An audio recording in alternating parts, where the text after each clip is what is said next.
Sabahınız xeyir olsun. 28 iyul 2026-cı il tarixdir. Yay fəslinin 38-ci günü, səfər ayının 14-cü günüdür.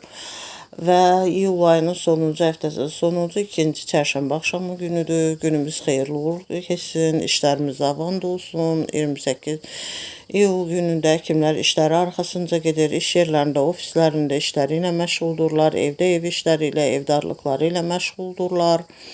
Hər birinə can sağlıqlı, sülh əmin-amanlıqlı, firavanlıqlı, bol bərəkətli, ruzili, dinc qulaqlı, şad xəbərlərlə zəngin olan bir gözəl çərşənbə axşamı günü, ikinci günü keçirməyə arzulayıram. 28 iyul günündə kimlər təhsili ilə məşğuldurlar, məktəblər, orta ixtisas, ali məktəb tələbələri və digər təhsili ilə məşğul olan hər bir şəxsə can sağlıqlı, sülh əmin-amanlıqlı, firavanlıqlı, bol bərəkətli, ruzili, eləcə də şad xəbərlərlə zəngin olan dinc qulaqlı bir ikinci günü, çərşənbə axşamı günü keçirmələrini, zehinləri, yolları açıq olmalarını daima arzu edirəm. Qarşılarına qoyduqları hədəflərə, məqsədlərə çataraq həm Azərbaycan Respublikası üçün, həm bütün dünya üçün faydalı, əhəmiyyətli kadrlar kimi yetişmələrini arzulayıram. Müəllimlərin işə qəbulu, sertifikasiya imtahanında uğurlu nəticələr göstərən və müsahibə mərhələsinə hazırlaşanlara can sağlığı, zehin açıqlığı, yol açıqlığı, iş avadlığı arzulayıram və müsahibə mərhələsindən də uğurla keçmələrini arzulayıram.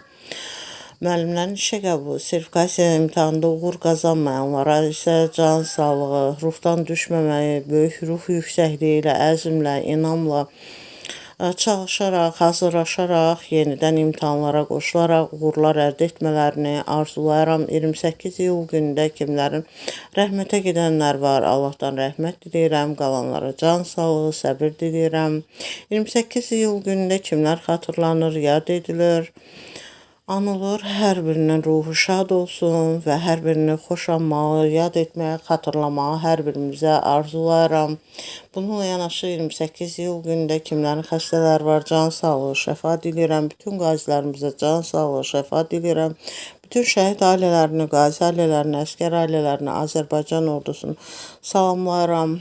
Hər birinə can sağlıqlı, sülh əmin-amanlıq, firavanlıq, bol bərəkətli, ruzili, dinc qulaqlı, gözəl şad xəbərlərlə zəngin olan bir ikinci günü, çərşənbə axşamı günü keçirmələrini arzulayıram. 28 iyul günündə kimlərin ad günü, şad günü, xoş günüdür.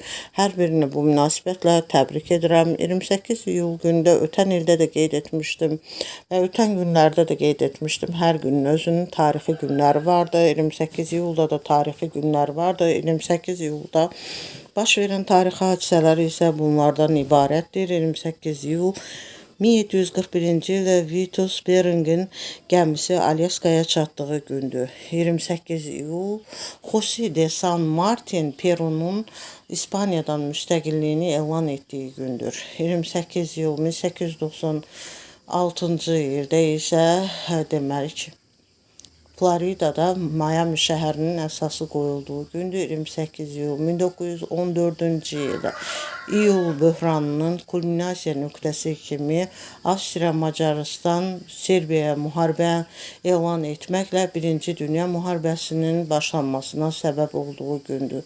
28 iyul 1942-ci ildə 2-ci Dünya müharibəsində Stalin Sovet ordusunun döyüş əzmində dönüş yaradan, döyüşdə geri çəkilməyə qadağan edən 227 nömrəli əmri imzaladığı gündür. 28 iyul 1943-cü ildə 2-ci Dünya müharibəsi zamanı Gamora əməliyyatı çərçivəsində Kral Hava Qüvvələrinin Hamburqu bombalaması nəticəsində 42 min dinc sakin həlak olduğu gündür. 28 iyul 2002-ci ildə Pakistanda Airbus A321 təyyarəsinin qəzaya uğraması nəticəsində 152 nəfər həyatını itirdiyi gündür. Və tarixi günlərə belə qeyd edək ki, demək nədir? Hər bir dövlət hər zaman öz müstəqilliyini elan edə bilsin.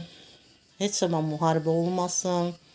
Daima döyüşdə döyüşçülərimiz demək əzmlə, böyük iradə ilə düşmənə qarşı vuruşaraq müstəqilliyimizi daima qoruyub saxlayaraq yaşaya bilsinlər. Bununla yanaşı isə heç bir ölkə bombalanmağa məruz qalmasın, yəni bombalanmağa məruz qalmasın.